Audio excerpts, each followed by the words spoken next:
I was handed a staggering $30,000 penalty for a cabin that wasn't located on HOA property.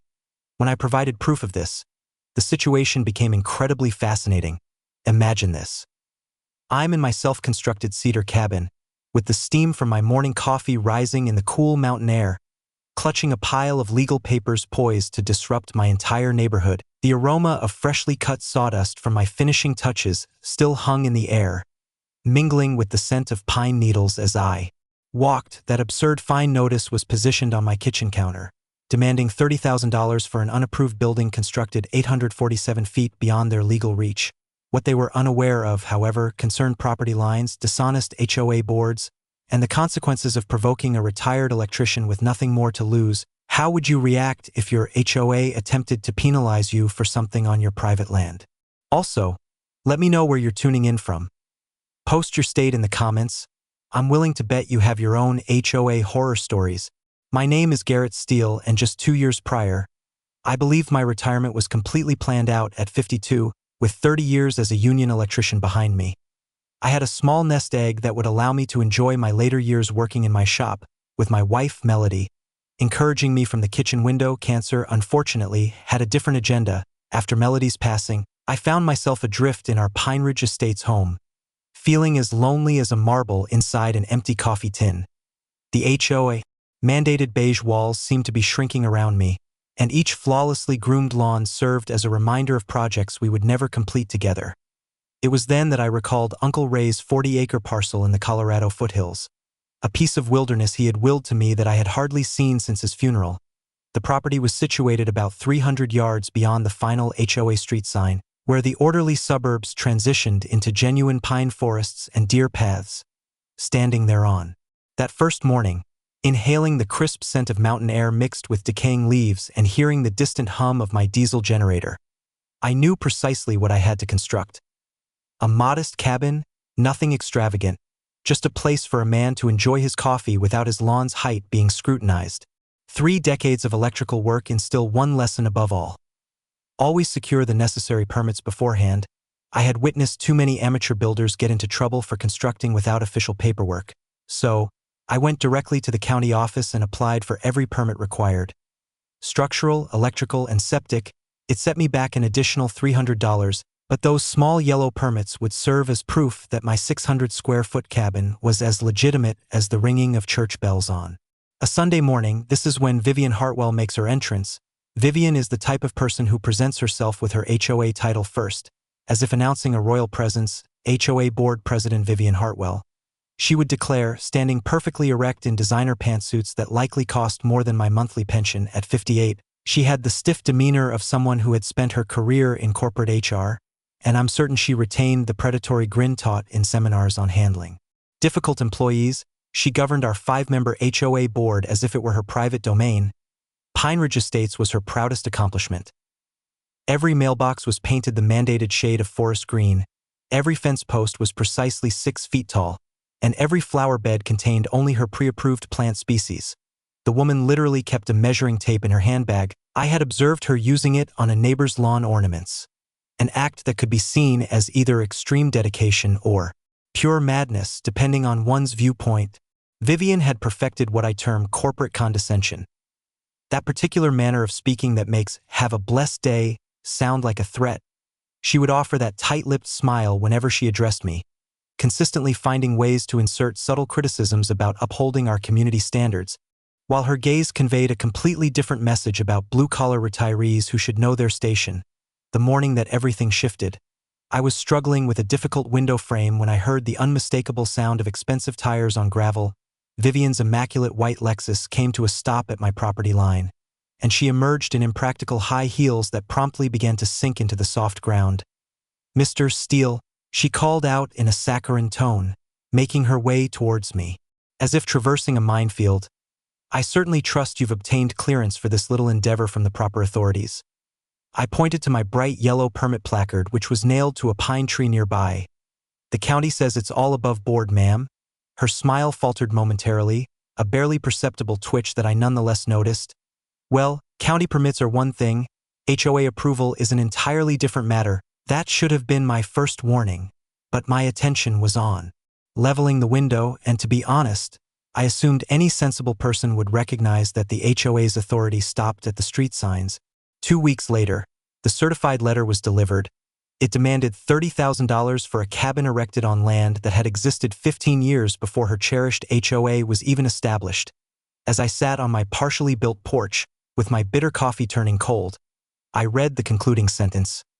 Ignorance of our covenants is no excuse for flagrant violations. It was at that moment I learned a critical lesson about bullies. They rely on you being too exhausted to resist. They had miscalculated. The following morning, I took the most logical step. I called Vivian directly. There was no reason to let the situation worsen when a brief conversation could resolve it. We were, after all, neighbors, and neighbors ought to be able to settle disputes like rational adults. Mrs. Hartwell, this is Garrett Steele. I received your letter regarding the cabin, but I believe there's a misunderstanding. The property is not within the HOA's boundaries. The silence on the line was long enough for me to hear my coffee maker's gurgling, followed by what I suspected was the rustling of papers. When she finally responded, her voice had that same cloying corporate sweetness that set my teeth on edge. Mr. Steele, I value your call, but our authority covers all member properties, irrespective of their precise location. The covenants are very explicit on this. Ma'am, respectfully, I have county permits that demonstrate. I'm sure you do, however. Our legal team has conducted a thorough review of the matter. The fine is upheld. Good day. Click. I stared at my phone for a full minute, the dial tone buzzing in my ear, pondering whether I had entered some alternate reality where property lines were merely suggestions and HOA presidents held absolute power. The smell of scorched coffee brought me back to the present. Apparently, righteous anger doesn't stop appliances from malfunctioning. Within a week, Vivian initiated what could only be described as a psychological warfare campaign fit for a Pentagon planner. First, a complaint was filed with county code enforcement, alleging I was running an illicit rental property without the required permits. The irony was not lost on me. She was using my own permits to portray my legal construction as something illicit. Next, the rumor mill began. I would overhear snippets of conversations at the local grocery store. Neighbors would abruptly become engrossed in their shoelaces as I passed. Poor man's clearly not thinking straight after his wife passed. I overheard someone say in the cereal aisle, "Grief does terrible things to one's judgment." There's nothing quite like small-town gossip to make you feel as though you're in a fishbowl with piranhas, but Vivian's crowning achievement was enlisting other homeowners as her private surveillance team. Suddenly, whenever I drove my truck toward the mountain, someone would pop out from behind flawlessly manicured hedges like a suburban ninja, phone in hand and a look of concern on their face. When I had lumber delivered to the cabin site, neighbors would appear from behind trees, taking pictures as if I were some rare animal. The tipping point arrived when she had the nerve to appear at my front door holding a clipboard and flashing that predatory smile. "Garrett?" she began, as if we were old acquaintances enjoying tea. "I've been considering our little predicament. Perhaps we can find a solution. I'm all ears. If you were to cease construction immediately and dismantle the current structure, we might be open to lowering the fine to a more reasonable sum, say $5,000 for the administrative disruption." I gazed at this woman on my porch who was generously offering to decrease her entirely baseless fine by 83%. And something inside me snapped. You know that feeling when you grasp that someone presumes you're gullible enough to believe their scheme? That metallic sensation when your blood pressure soars and your ears begin to ring? "Mrs. Hartwell," I stated deliberately, "I believe it's time for me to conduct some research of my own." Her smile wavered like a light bulb with faulty wiring. "Research into property records, survey maps, and perhaps even those original HOA documents you keep referencing." That Tuesday morning, I was at the Jefferson County Courthouse, fueled by coffee and resolve. 30 years of handling building inspectors had taught me a valuable lesson. Bureaucrats may be slow, but their paperwork is infallible. Every property line, easement, and covenant is recorded and filed in triplicate, leaving a paper trail more dependable than a bloodhound. The first surprise came from the original Pine Ridge Estates incorporation documents. It turns out HOA boundaries are not informal understandings. They are legally defined and mapped, much like city limits, and must be filed with the county clerk upon incorporation. The second surprise was finding that my Uncle Ray's 40 acres had been deeded and recorded 15 years before Pine Ridge Estates was even conceived. The land was what legal experts call grandfathered, with existing property rights that cannot be nullified by subsequent agreements, regardless of the sophistication of their letterhead. But the true revelation was concealed within the HOA's own covenant documents, Section 12C, subsection 4, clearly stipulated in precise legal terms that the association's jurisdiction was limited to properties within the platted boundaries as registered with Jefferson County on March 15, 2008. I sat in that courthouse basement, enveloped by the musty odor of old papers and the hum of fluorescent lights, and read that sentence 3 times to ensure I wasn't imagining it. My cabin wasn't merely outside their jurisdiction. It was legally impossible for them to claim any authority over it. It was time to bring in a surveyor. Rex Morrison was recommended by the county clerk as a man who didn't tolerate nonsense and knew property law as well as his own family's fences. At 62, Rex had the rugged appearance of someone who had spent 4 decades battling with property lines and usually came out on top. "Let me take a guess," he said as I detailed the situation, adjusting his worn baseball cap. "The HOA believes they own any land visible from their street signs." Something to that effect. Rex let out a chuckle as he positioned his equipment, the morning fog swirling around his transit scope like the spirits of past disputes. "Son, I've seen this scenario play out before. These suburban fiefdoms always treat property lines as mere suggestions, but GPS satellites don't fudge the numbers. Neither does traditional surveying. 3 hours later, we had our confirmation. 847 feet. My cabin was situated exactly 847 feet beyond the legal boundary of Pine Ridge Estates. I promptly dispatched certified copies of the survey to every board member, accompanied by a courteous letter asking them to retract their fine and provide a formal apology. Vivian's reply arrived within 48 hours. "Surveyor error, fine stands, pay immediately or face property lien." That's when I understood this was no longer about property lines. It was about power, control, and a woman who would sooner ruin a neighbor than concede she was mistaken. A lien on my house for a cabin not even within her jurisdiction. That threat landed differently than the fine. The fine was a theoretical sum, painful but not catastrophic. A lien on my main residence, however, was my home, my equity, everything Melody and I had built over 30 years. Vivian had just elevated herself from a neighborhood pest to a real danger. And she wasn't finished within a week. A polished black sedan appeared in my driveway, and a man in a $1,000 suit emerged, carrying a leather briefcase that likely cost more than my monthly food budget. Vivian followed, affecting her most concerned. Neighbor expression and holding a manila folder so thick it could have choked a horse. "Mr. Steele," the man in the suit began, offering a well-manicured hand. "I'm attorney Richard Blackwell from Blackwell Morrison and Associates. We are representing the Pine Ridge Estates Homeowners Association." I was familiar with their firm. They specialized in what they termed community governance disputes, which was lawyer speak for crushing homeowners who fell out of line. Their billboards on Highway 6 showed smiling lawyers in front of gated communities with taglines like "Protecting Your Investment" and "Community Standards Matter." "We are here to discuss your unfortunate circumstances," Blackwell went on, opening his briefcase with a dramatic flourish. "Mrs. Hartwell has conveyed her concerns regarding your construction project."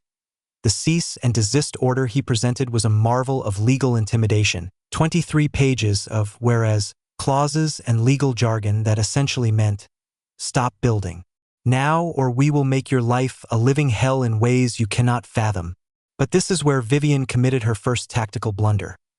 She became avaricious as Blackwell spoke at length about community harmony and the protection of property values. Vivian embarked on her own small inspection of my yard. Through my kitchen window, I observed her using her trusty tape measure to check the distance between my fence and the sidewalk, photographing the angle of my mailbox and, I swear, counting the decorative rocks in my flower bed. That's when the truth hit me. This was no longer just about the cabin. She was constructing a case for a wide range of violations. Seeking any pretext to levy more fines, the woman was literally on a hunt for infractions. As if on some bizarre HOA safari, the next morning brought another certified letter. My mailbox was apparently 2-3 inches too close to the sidewalk, a $500 violation. The stain on my fence was deemed weathered beyond community standards. resulting in a $750 fine, and my truck, the very same one I had been parking in my driveway for 8 years, was now labeled a commercial vehicle prohibited in residential areas. A $1,200 violation. I sat at my kitchen table, encircled by legal papers and violation notices, feeling as if I were sinking in bureaucratic quicksand.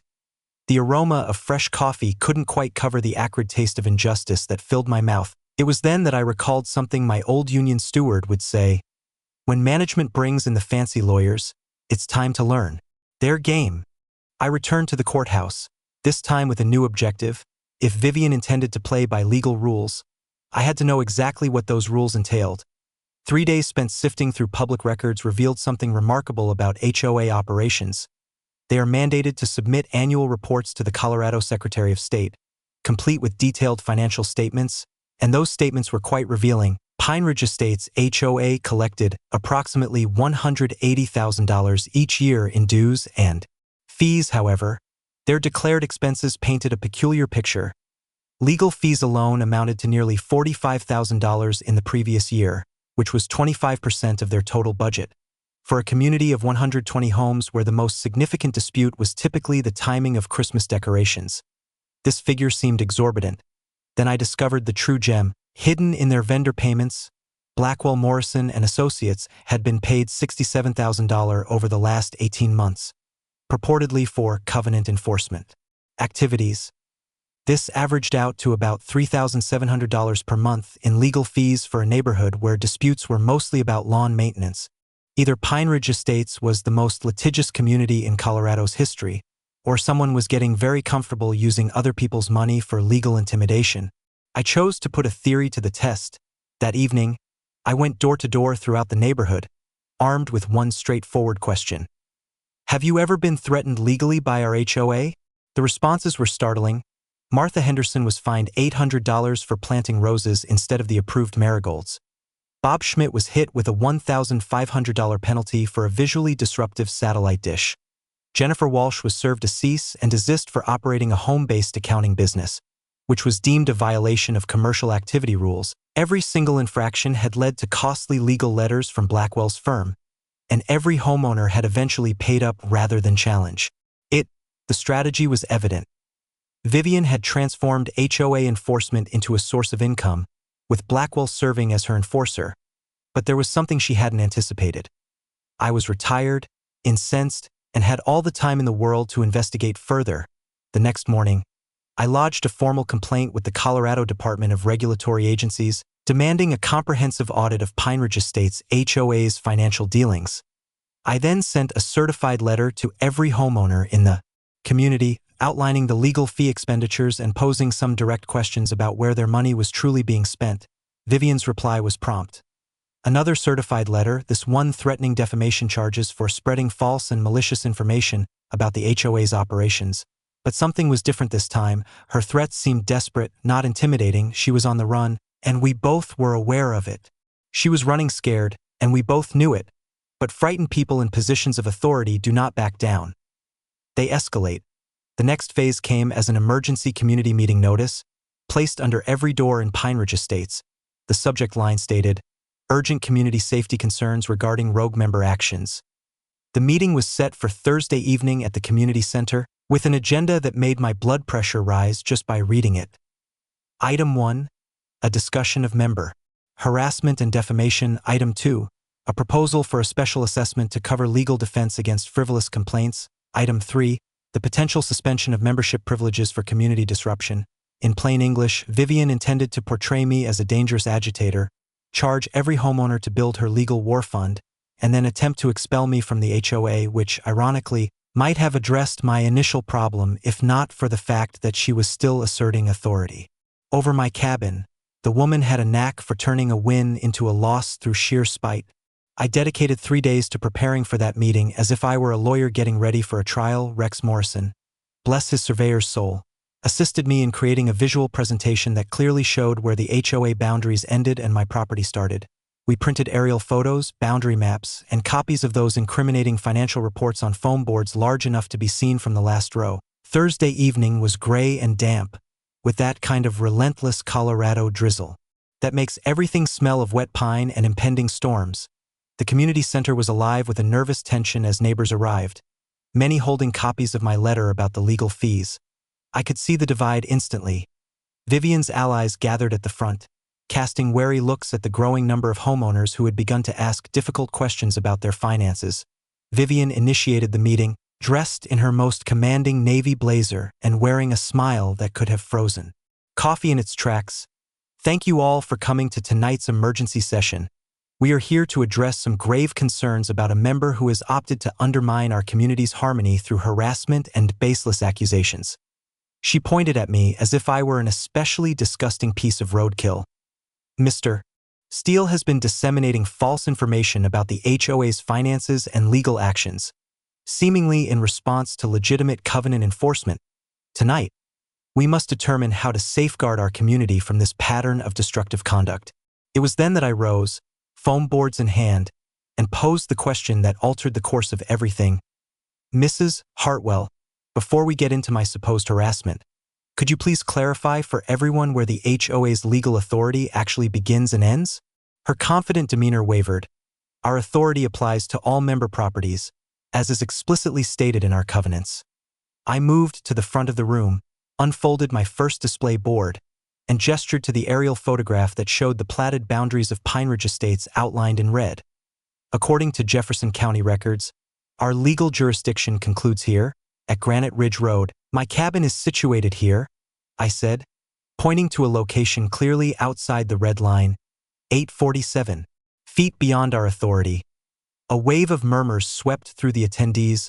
Martha Henderson, the woman penalized for her unapproved roses, raised her hand. If Mr. Steele's cabin is outside our jurisdiction, why are we fining him for it? Vivian's voice adopted that condescending tone used for explaining simple concepts to slow learners. Property boundaries are more complicated than just survey lines. Martha, our covenants have provisions for. No. A voice from the back interrupted. Rex Morrison had shown up, still in his work attire and holding a rolled-up document that rustled as he walked. Property boundaries are not complicated. They are legally defined, surveyed, and recorded. And this cabin is on grandfathered land that existed 15 years before your HOA.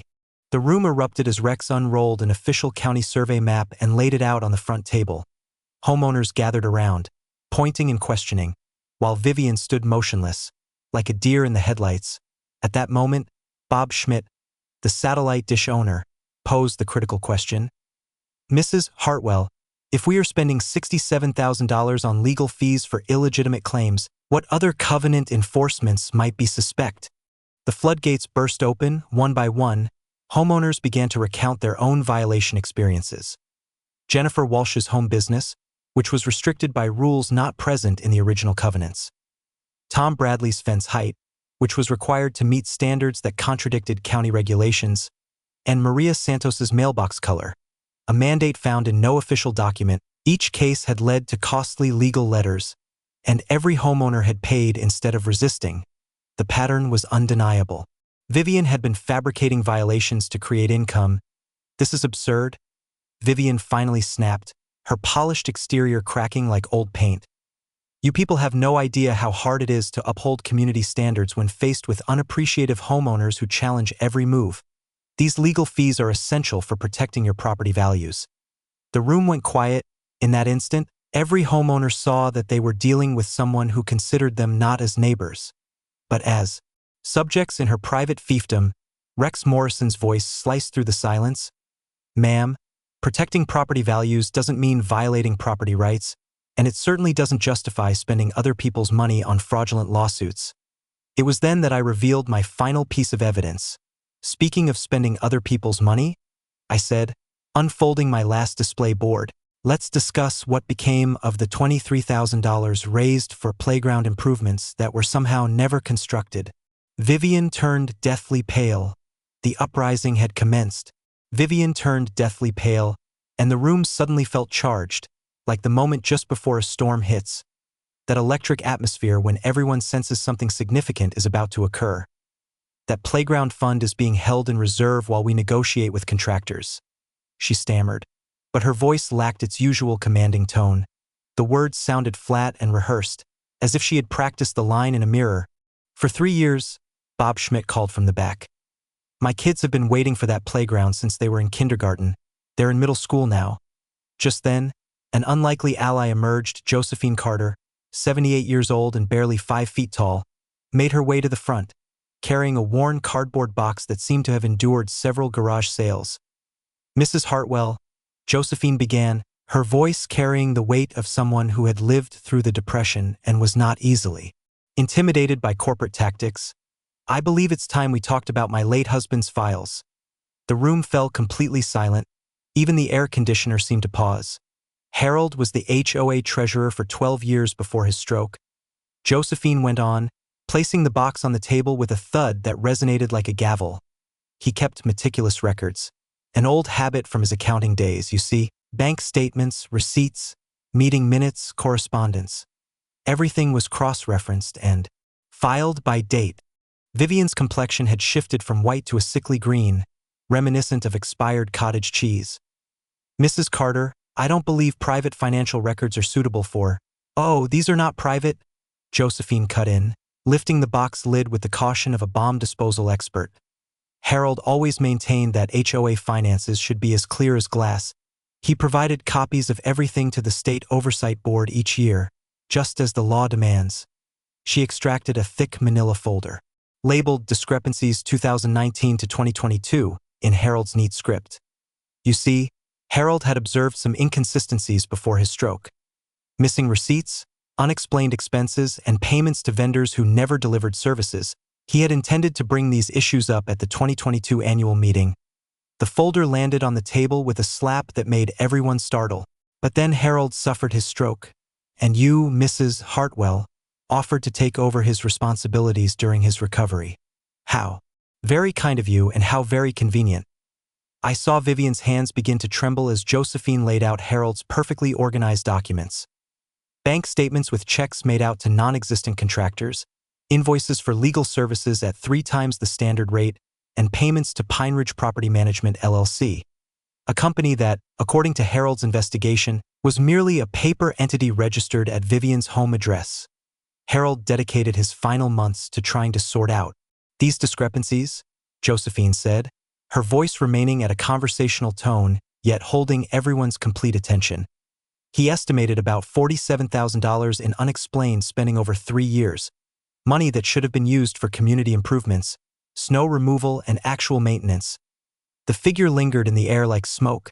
That's completely untrue," Vivian stammered, her voice breaking on the final word. Harold was disoriented after his stroke. "These records are not trustworthy."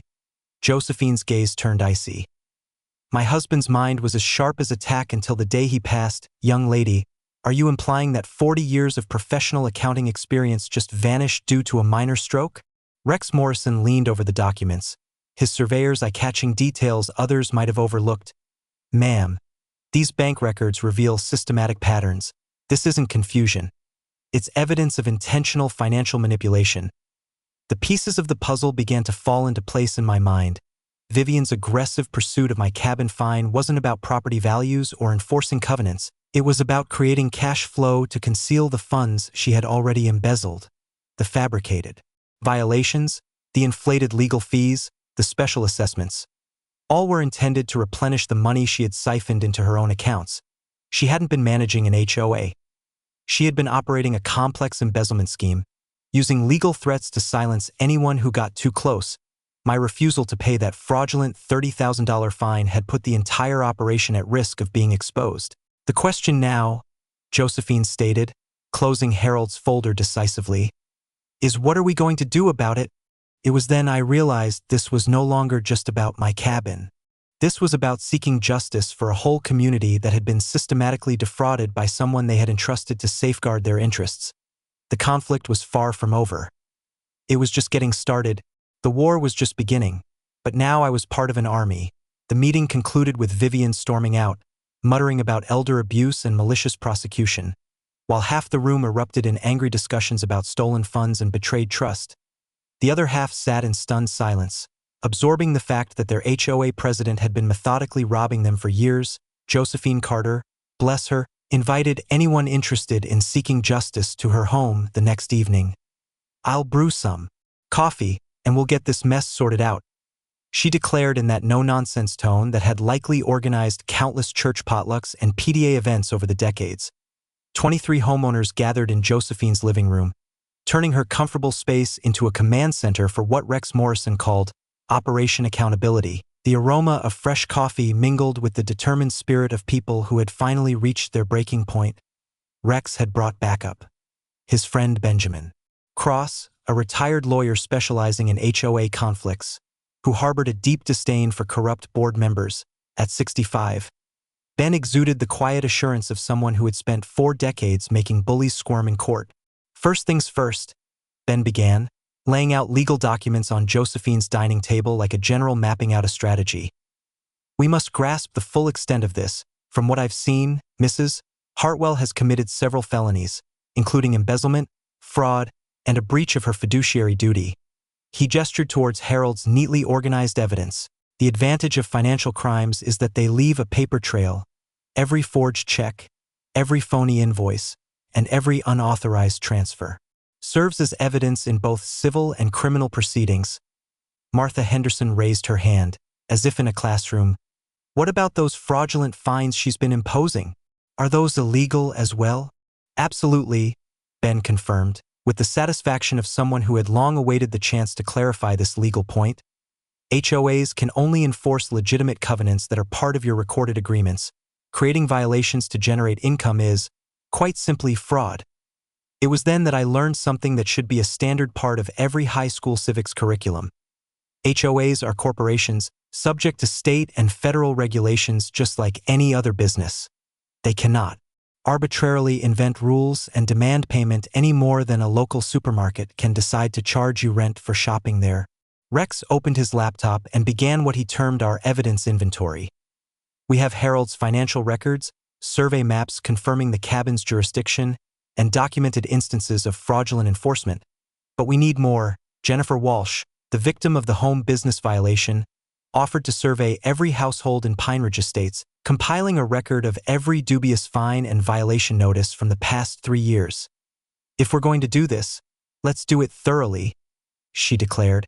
With the resolve of someone who had been anticipating this moment for years, Bob Schmidt contributed his photography skills to document every supposed violation Vivian had cited, demonstrating that most were either fabricated or based on arbitrary standards. Tom Bradley, a retired IRS auditor, volunteered to compare every HOA expense with actual community improvements. The strategy that took shape was beautifully simple. We would simultaneously lodge complaints with 3 separate entities: the Colorado Secretary of State for Corporate Fraud, the Jefferson County District Attorney for Criminal Embezzlement, and the Colorado Department of Regulatory Agencies for HOA violations. In the meantime, Ben would draft a civil lawsuit to reclaim the stolen money and seek damages. "The key," Ben noted as Josephine refilled coffee mugs, "is coordination. We attack from multiple angles at once, so they can't concentrate their legal defenses on a single front." Our secret weapon, however, was something Vivian had never foreseen: community solidarity. Tom Bradley's accounting expertise meant our financial evidence would be irrefutable. Jennifer's organizational abilities would ensure every homeowner's case was properly recorded. Rex's surveying knowledge would establish clear property boundaries for any future conflicts, and Josephine became our moral compass, a constant reminder that our fight was about more than just money. It was about the principle that neighbors should not steal from one another, and that positions of trust should not be exploited for personal gain. The most rewarding moment of our strategy session came when Rex proposed installing security cameras around all our properties. If Vivian is desperate enough to steal $47,000, she's desperate enough to resort to intimidation or sabotage, he cautioned. As it turned out, we didn't have to wait long to see his theory tested. 3 days later, as I was adding the final touches to my cabin's front porch, enjoying the scent of fresh wood stain and the satisfying thud of my hammer, I heard the distinct sound of footsteps on the gravel. My new security camera captured a figure in dark clothing trying to damage my generator with a crowbar. The expensive hiking boots were unmistakable. Vivian had escalated from legal threats to actual sabotage. But unlike her previous targets, I was prepared. We all were. The footage was immediately sent to the sheriff's department, with copies forwarded to our lawyer and the district attorney's office. Criminal charges for vandalism and trespassing were filed within 24 hours. More significantly, the community support that followed demonstrated that Vivian's reign of terror was officially at an end. Neighbors who had been too intimidated to speak out for years finally found their voices, sharing accounts of harassment and unlawful fines that revealed a pattern of systematic abuse. The predator had become the prey. The predator had become the prey, and Vivian was starting to grasp just how trapped she was. The vandalism charges struck her carefully maintained reputation like a sledgehammer. Within hours of the sheriff's visit, the news spread through Pine Ridge Estates with the speed of a summer wildfire. The woman who had spent years lecturing others on community standards had been caught on camera destroying property with a crowbar like a common thug.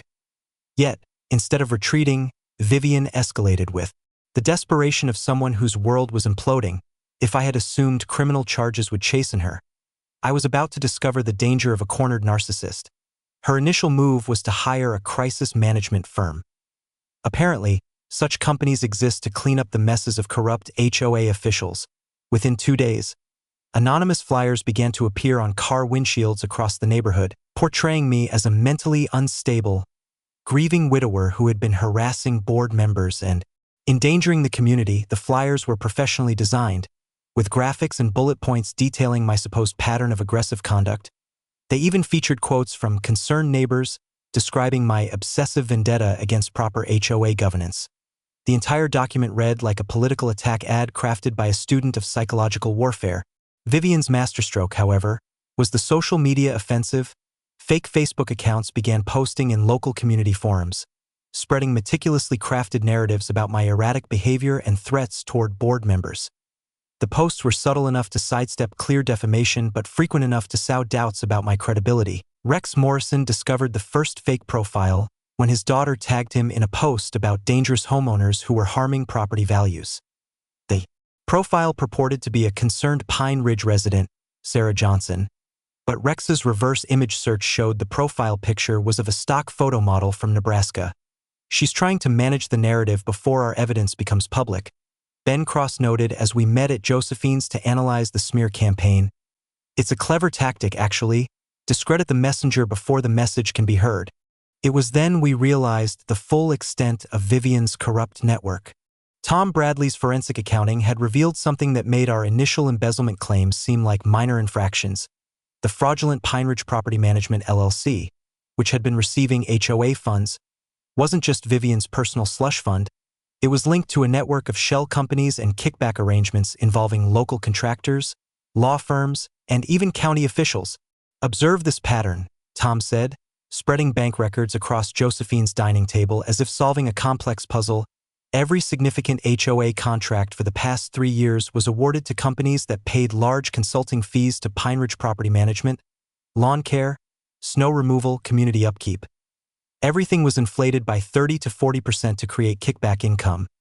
The figures were astounding. What we had first believed to be $47,000 in missing money was, in reality, closer to $180,000 in systemic fraud. Vivian hadn't merely been stealing from the HOA. She had been operating a comprehensive corruption scheme that artificially raised every community expense for her personal enrichment. But things were about to get even more intriguing. Jennifer Walsh's door-to-door documentation had unearthed something that connected our local dispute to a much larger issue. 3 other HOAs in Jefferson County had experienced similar patterns of exorbitant legal fees, fabricated violations, and unexplained cost increases, all linked to the same network of contractors and law firms. We are not just dealing with one corrupt HOA president, Ben concluded as the full scope became apparent. We are looking at organized fraud that spans multiple communities. This is a federal case in the making. It was then that Vivian made her most desperate play yet. An emergency meeting notice was slipped under our doors on a Friday evening, calling for a special assessment vote to fund necessary legal defense against frivolous complaints and harassment lawsuits. The proposed fee was $2,500 per household, due immediately to protect community assets from malicious litigation. The meeting was set for Monday night, providing barely enough time to mobilize opposition and intended to catch people unprepared before they could fully grasp the situation. But Vivian had underestimated our community's newfound awareness. Instead of panicking over emergency legal costs, Homeowners began to ask pointed questions about why we needed $300,000 to defend against frivolous complaints that appeared to have substantial evidence. The ensuing email chain was a sight to behold. Martha Henderson initiated it with a simple query. Has anyone seen any actual evidence that Mr. Steele's complaints are frivolous? Within hours, 23 homeowners had replied with their own accounts of questionable fines, excessive fees, and suspicious contractor dealings. By Sunday evening, it was evident that Vivian's emergency assessment would be overwhelmingly defeated. Not only would homeowners vote against it, but the act of proposing it had inadvertently created the ideal setting for us to present our findings to the entire community. That's when she played her final, most desperate card. An anonymous tip to Child Protective Services alleged that my unstable mental state and obsessive behavior made me a threat to the neighborhood's children. The complaint claimed I had been stalking families and making threats, creating an unsafe environment for minors. It was a brilliantly malicious piece of manipulation, crafted to embroil me in bureaucratic red tape for months while simultaneously ruining my reputation. But like all of Vivian's plans, it was built on lies that could not hold up to scrutiny, and by that point, providing scrutiny was something we had become very skilled at. The CPS investigation lasted precisely 4 hours. The caseworker, a weary-looking woman named Janet Sullivan who had likely seen every kind of neighborly feud in her 2-decade career, arrived at my door on Tuesday morning with the tired expression of someone handling her third baseless complaint of the week. Mr. Steele, I'm here regarding a report about potential safety concerns involving children in your area. I invited her in for coffee and explained the entire situation. The HOA corruption, the fraudulent fines, Vivian's increasing desperation, and our community's efforts to uncover the systematic theft.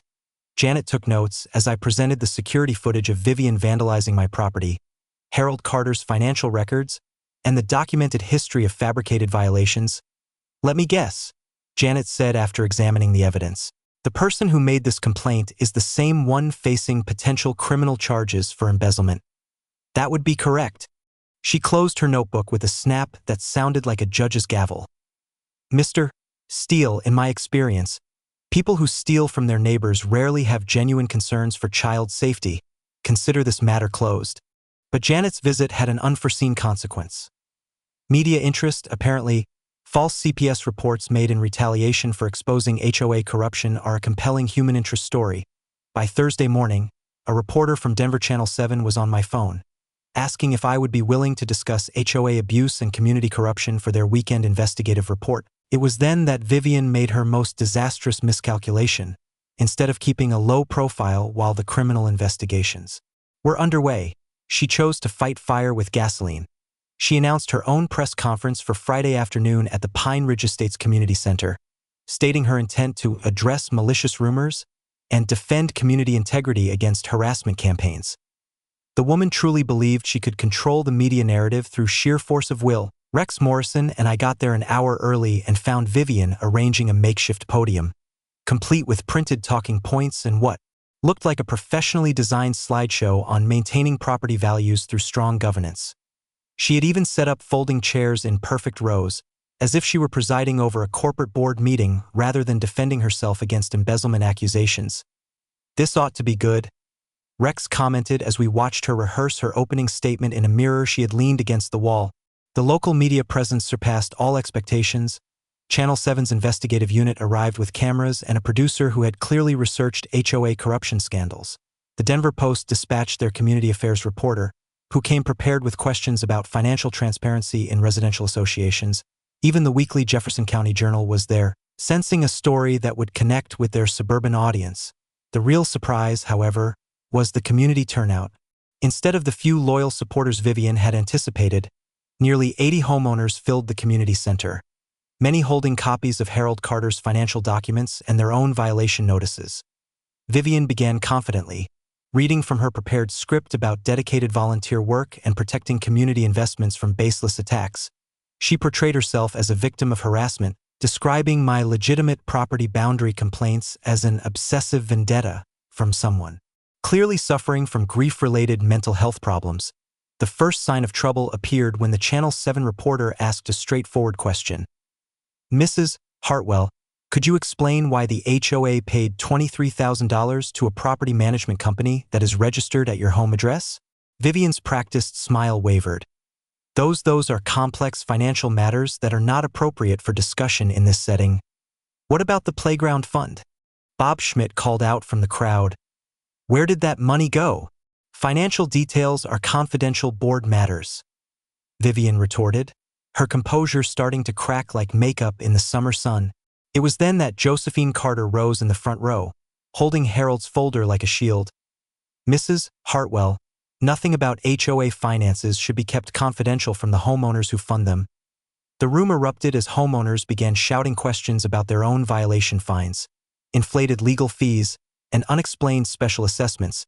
Vivian attempted to regain control, but 78 irate neighbors demanding to know about stolen money cannot be managed with corporate jargon and evasiveness.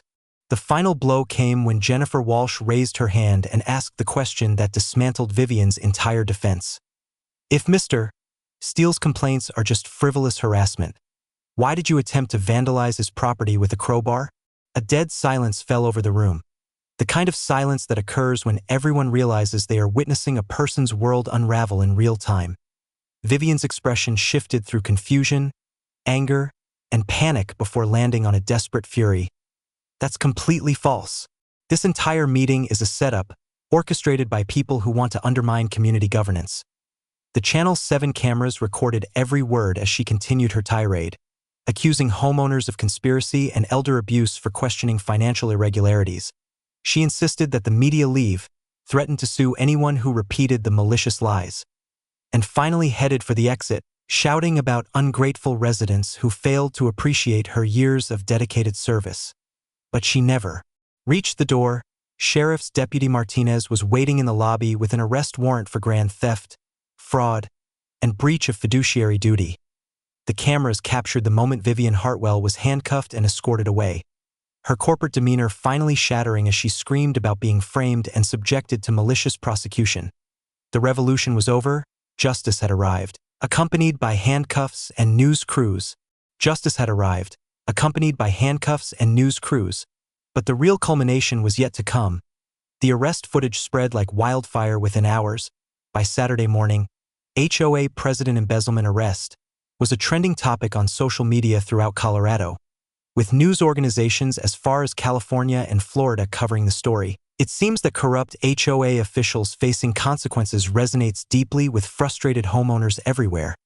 Vivian's arrest, however, was merely the prelude. The main event took place the following Tuesday at an emergency HOA meeting convened to address what the county prosecutor was now terming systematic financial fraud, impacting several residential communities. The Pine Ridge Estates Community Center had never witnessed such a scene. The parking lot was packed with cars, news vans, and inquisitive neighbors from nearby developments who had heard about our little uprising. Inside, every chair was taken, with people lining the walls and gathering at the windows as if attending a major sporting event. Sheriff's Deputy Martinez was present in an official capacity, alongside officials from the Colorado Secretary of State's office and the FBI's white-collar crime division. It turned out our local dispute had exposed what federal authorities were calling a multi-jurisdictional conspiracy involving HOA corruption, contractor fraud, and money laundering. The meeting began with Benjamin Cross presenting our findings to the crowded room. Harold Carter's meticulously organized financial records were displayed on screens for all to see. Bank statements detailing payments to fictitious companies, forged signatures on community checks, and evidence of systematic theft amounting to $180,000 over 3 years. Ladies and gentlemen, Ben declared to the silent audience, what we are witnessing is not just embezzlement. This is organized fraud that transformed your homeowners association into a criminal enterprise. The gasps from the attendees were like a collective sigh of people finally grasping the full extent of the betrayal. Martha Henderson began to weep as she realized her Rose Garden fine had contributed to Vivian's trip to the Bahamas. Bob Schmidt's face flushed with anger as he calculated the total amount his family had paid in bogus violations over the years. But the true bombshell was dropped when Rex Morrison presented his research into the larger corruption network. Using public records and financial documents, he had traced links between Vivian's operation and similar schemes in 4 other Colorado communities. Pine Ridge Estates was not an isolated incident, Rex stated, pointing to a detailed chart illustrating the flow of money between shell companies and contractor kickbacks. This was part of a sophisticated operation that systematically defrauded homeowners throughout Jefferson County. It was then that FBI Special Agent Rebecca Torres came forward to speak. At 45, she possessed the quiet authority of someone who had spent 2 decades making white-collar criminals extremely uneasy. Based on the evidence your community has provided, Agent Torres stated, "We have initiated a federal investigation into racketeering, money laundering, and conspiracy charges that go far beyond your neighborhood. This morning, we carried out search warrants at 17 locations and have taken 6 individuals into custody in connection with this criminal network." The room erupted in shocked murmurs as residents realized their small HOA conflict had unearthed a federal case involving millions of dollars in stolen community funds. But the moment that made it all worthwhile was when Josephine Carter stepped up to the microphone. At 78, she had become the unexpected hero of our saga, and her words carried the moral authority of someone who had witnessed enough corruption to last a lifetime. "Harold always said that democracy thrives when good people confront bullies," she began, her voice unwavering despite the emotional weight of the occasion. "For 3 years, we allowed fear to silence us while someone plundered our community. But this week has shown that when neighbors unite, justice is not only achievable, it's inevitable." The standing ovation went on for 5 minutes. The formal votes that came after were almost an afterthought following the emotional release of Josephine's speech. Vivian and the entire corrupt board were unanimously removed. Emergency elections were set for the following month. All baseless fines and fees were officially nullified, with a commitment that recovered funds would be reimbursed to the affected homeowners. Most significantly, the community passed what came to be known as the Pine Ridge Transparency Covenant, a set of governance principles mandating monthly financial disclosures, open-book audits, and homeowner consent for any legal expenses exceeding $500. My personal moment of vindication, however, arrived when the new interim board president, chosen by acclamation, made a formal declaration. "The $30,000 fine against Garrett Steele is hereby rescinded, with the board's official apology for the harassment and unlawful enforcement actions undertaken by the previous administration." The applause was gratifying, but the true sense of accomplishment came from something more fundamental. As I left that community center, inhaling the crisp mountain air tinged with the scent of impending snow, I understood that my small cabin project had evolved into something far greater than a personal healing journey. It had become a testament to what can happen when ordinary individuals refuse to be intimidated by corrupt power. As I drove away, I could see people still clustered in groups, exchanging stories and formulating plans to rebuild their community's governance. The sound of authentic community dialogue, punctuated by laughter and optimism, wafted through my truck's windows like a melody. For the first time since Melody's passing, I felt connected to something beyond my own sorrow. The healing had truly begun. The healing had begun, and it spread through our community like a beneficial wildfire. 6 months later, Vivian Hartwell received a sentence of 4 years in federal prison for racketeering, embezzlement, and conspiracy. The judge's remarks at sentencing encapsulated the feelings of many. The defendant betrayed the fundamental trust that communities bestow upon their elected officials, transforming a role of service into a means for personal gain. The federal investigation ultimately clawed back $2.3 million in stolen money from 5 HOA communities, with Pine Ridge Estates receiving $247,000 in restitution. Far more than our initial estimates. It turned out Vivian's network was even more intricate than we had realized, involving fraudulent maintenance contracts, inflated insurance, and kickback arrangements that dated back nearly a decade. But the most significant change wasn't quantifiable in dollars. It was evident in the way our neighborhood reawakened. The new HOA board, elected by a landslide on a platform of transparency and accountability, instituted financial reforms that set a standard for communities across Colorado: monthly budget disclosures, public bidding for contracts, and homeowner approval for all major spending transformed our association from a fiefdom into a genuine democracy. The playground that Vivian's embezzlement had stalled was finally constructed with the recovered funds. We gave it a special name: the Harold Carter Memorial Playground, in honor of the man whose careful record-keeping made justice a reality. Josephine shed happy tears at the dedication, watching local children play on equipment that had been stolen by corruption but reclaimed through community effort. My cabin, in the meantime, took on an unexpected role as a symbol of defiance, a landmark that neighbors would point out to guests as the origin of the HOA revolution. The irony was not lost on me that a simple project born from grief had inadvertently triggered a federal probe and reshaped local governance. The most profound transformation, however, was personal. While building the cabin began as a way to cope with loss, the fight to keep it had reignited my sense of purpose. Rex Morrison. And I formalized our partnership into a business, Boundary Solutions LLC, dedicated to helping homeowners in Colorado navigate property conflicts and HOA corruption. We discovered there is a considerable need for individuals who can decipher survey maps and are unafraid to stand up to bullies. Josephine Carter became my de facto business partner, leveraging her decades of community organizing to help other neighborhoods form coalitions against corrupt boards. At 79, she found a new mission as what the local press called the HOA whistleblower, visiting communities where homeowners suspected financial misconduct. The repercussions of our actions went far beyond our small part of Jefferson County. The Colorado legislature enacted the Pine Ridge Reform Act, which mandated stricter financial oversight for homeowners associations and established whistleblower protections for residents reporting suspected corruption. Similar bills were proposed in 6 other states, all using our case as proof that HOA governance required fundamental change. Perhaps the most fulfilling result was seeing our community rediscover the essence of neighborly cooperation. The monthly HOA meetings, once arenas of intimidation, evolved into genuine forums for discussing community needs. Neighbors who had been too fearful to speak up for years found their voices, contributing ideas for improvements that would serve everyone, not just enrich a few. The annual Pine Ridge Community Festival, now funded by recovered embezzlement money, became a testament to what ordinary people can achieve through collaboration. Local news outlets still visit each year to cover the story of the HOA that fought back. But for us, it's simply our normal life in a well-functioning democracy. As I write this, I am sitting on my cabin's front porch, listening to the sounds of children at the Harold Carter Memorial Playground and breathing air that smells of pine and potential. The morning coffee has a different taste when you drink it in a place you built with your own 2 hands and defended with your own resolve.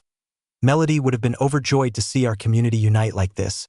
She always held that good people could overcome any obstacle if they stood by each other in difficult times. It turns out she was right. The cabin walls are now adorned with photos from our victory party, newspaper articles about the federal investigation, and thank you notes from homeowners in other states who drew inspiration from our story to combat their own corrupt boards. But my most cherished decoration is a simple, handwritten note from Josephine that reads, "Harold would be proud."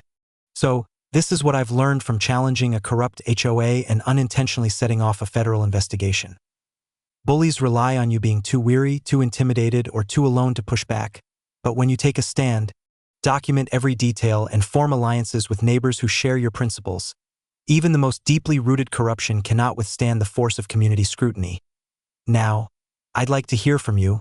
Leave a comment sharing your most dreadful HOA experience. Believe me, you are not the only one dealing with power-crazed board members who have forgotten their duty is to serve their communities, not to dominate them. And if you enjoy seeing bullies get what they deserve through good old-fashioned community organizing, please hit that subscribe button. Next week, I'll be sharing the story of how I helped my elderly neighbor get justice against a contractor who tried to swindle her out of her life savings. Because sometimes, fighting back is not just about personal vindication. It's about defending those who cannot defend themselves. Thanks for tuning in to End for HOA. If this story made you laugh or shake your head at HOA absurdity, click the like button and share your thoughts below. We feature HOA Karen chaos and neighborhood conflicts every week, so make sure to subscribe to see the next incredible story.